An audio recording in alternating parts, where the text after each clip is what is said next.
കഥ പറയൂ, കളി പറയൂ, അറിവുകൾ ആകാശം പോൽ മേലെ പോകാ പോകാ.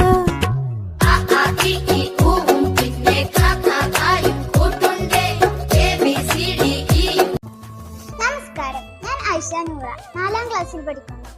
വായിച്ചു വളരുക, ചിന്തിച്ച് വേഗം നേടുക. മലയാളികളെ വായനയുടെ ലോകത്തേക്ക് കൈപിടിച്ചുയർത്തിയ PN പണിക്കരുടെ ഓർമ്മ പുതുക്കുന്ന മറ്റൊരു വായനാ ദിനം കൂടി കടന്നു വരുന്നു. പുസ്തകങ്ങൾ നമുക്ക് പുതിയ ലോകങ്ങൾ തുറന്നു തരുന്നു, നമ്മുടെ ചിന്തകളെ വികസിപ്പിക്കുന്നു. ഈ വായനാ ദിനത്തിൽ അക്ഷരങ്ങൾ കൊണ്ട് മലയാള സാഹിത്യത്തിൽ വസന്തം തീർത്ത് MT വാസുദേവനാരുടെയും നന്ദനാരുടെയും അനശ്വര കൃതികൾ പരിചയപ്പെടുത്താൻ 2 കൊച്ചു കൂട്ടുകാർ നമ്മുടെ മുന്നിലേക്ക് എത്തുകയാണ്. നമുക്ക് കേൾക്കാം.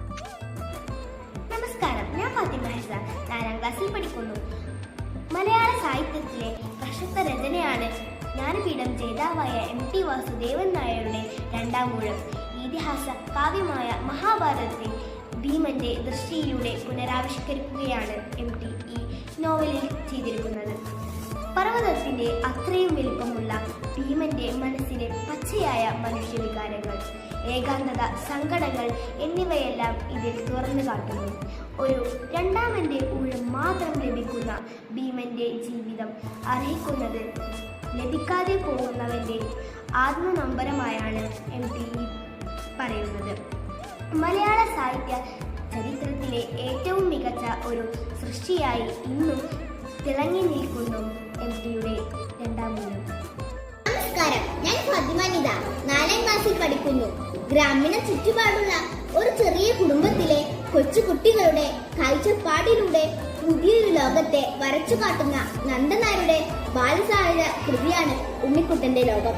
ഉണ്ണിക്കുട്ടൻ ഒരു ദിവസം, ഉണ്ണിക്കുട്ടൻ സ്കൂളിൽ, ഉണ്ണിക്കുട്ടൻ വളരുന്നു എന്നീ കൃതികളുടെ സമാഹാരമാണ് 1973 പ്രസിദ്ധീകരിച്ച ഈ പുസ്തകം. കഥയിൽ പ്രധാന കഥാപാത്രമായ ഉണ്ണിക്കുട്ടന്റെ അച്ഛനും അമ്മയും കുട്ടേട്ടനും അമ്മിണിയും മുത്തച്ഛനും മുത്തശ്ശിയും കുട്ടനയാൽ മടങ്ങുന്ന മനോഹരമായ അത്ഭുതകരമായ ലോകത്തെ നന്ദനാഥ് അനാവരണം ചെയ്യുകയാണ്.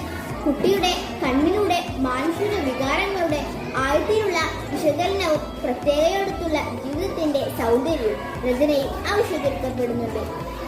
മലയാളമേറിയതുമായ ശൈലിയിലൂടെ വായനക്കാരുടെ മനസ്സിൽ ഇടം പിടിച്ച് ഈ 2 കൃതികളും മലയാളികൾക്ക് എന്നും ഒരു നിധിയാണ്. MTയുടെയും നന്ദനാരുടെയും ഈ അനശ്വര സൃഷ്ടികൾ നിങ്ങൾ വായിച്ചു നോക്കുമല്ലോ.